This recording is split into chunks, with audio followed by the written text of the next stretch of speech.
Selamat pagi, jumpa kembali dalam renungan pagi Kampung Surgawi Keluarga IPC. Bapak Ibu Saudara yang saya kasihi dalam Tuhan Yesus Kristus, sebelum kita menerima firman Tuhan, lebih baik dan sungguh baik kalau kita meminta pertolongan Tuhan terlebih dahulu.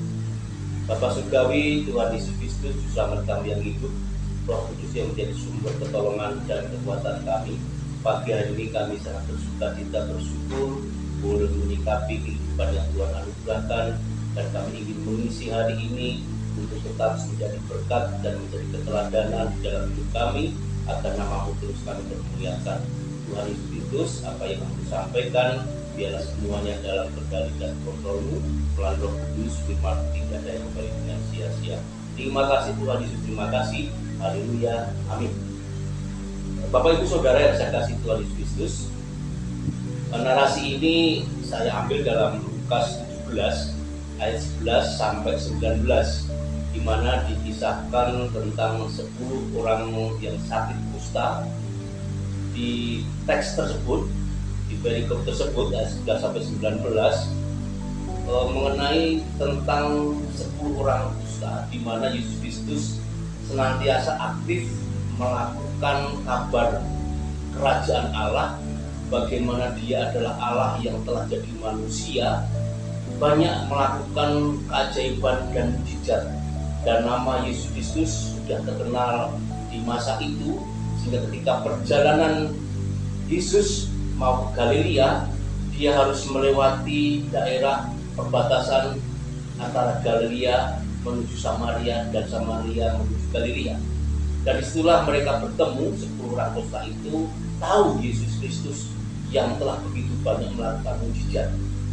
Kalau 10 orang itu berteriak, di ayat 14 mereka berteriak, di ayat 13 mereka nyaring berkata-kata untuk meminta supaya mereka disembuhkan. Di ayat 13-15 tersebutlah Tuhan Yesus memberikan respon untuk mereka pergi ke para imam-imam, agar ketika dalam respon perjalanan 10 orang kusta ini menuju ke para imam, di mana menjadi tradisi kalau orang kusta itu sudah sembuh harus diketahui oleh para imam. Itu pun sudah tercatat di dalam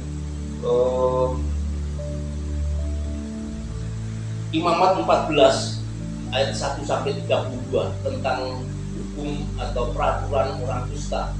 Dan demikianlah Yesus memerintahkan 10 orang kusta itu untuk pergi ke para imam. Bapak Ibu Saudara, dan benar dalam perjalanan 10 orang kusta itu akhirnya merasakan sentuhan ilahi Allah, sehingga mereka dalam perjalanan itu sembuh.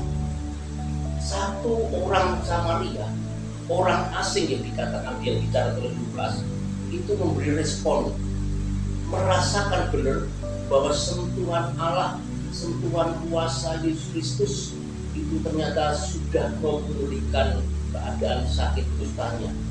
Dia tidak memerlukan tanda atau pernyataan dari para imam, tapi orang Samaria ini, orang asing ini mau kembali kepada Yesus Kristus, dan dia dalam ayat 16 dia tersungkur dan bersungguh. Inilah yang kadang kita lupa ketika sepanjang menjadi orang Kristen, menyatakan dibaptiskan menjadi orang Kristen percaya Yesus Kristus, tapi tidak dapat sentuhan hadirnya Roh Kudus, hadirnya kasih Yesus Kristus yang sudah memulihkan, yang sudah memberikan pengampunan, dan kita lupa lalu mengandalkan kekuatan sendiri. Berbeda dengan apa yang disampaikan Lukas, orang Samaria, orang asing ini datang kembali dengan bersungguh dan bersyukur. Apa yang hasilnya akan diterima kembali oleh orang Samaria yang sudah disembuhkan kustanya itu?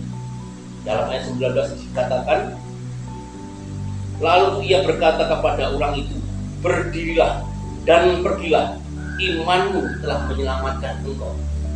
Inilah mestinya yang harus kita isi keimanan kita.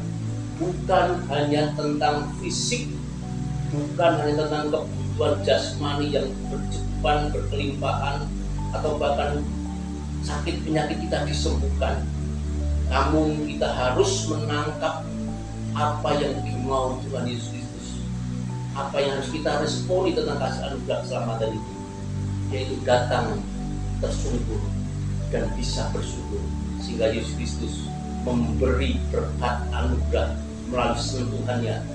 Iman kita menyelamatkan.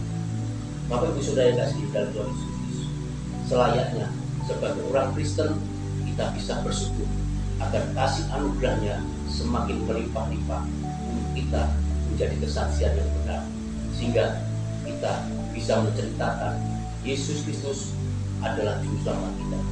Tuhan Yesus memberkati. Haleluya. Amin.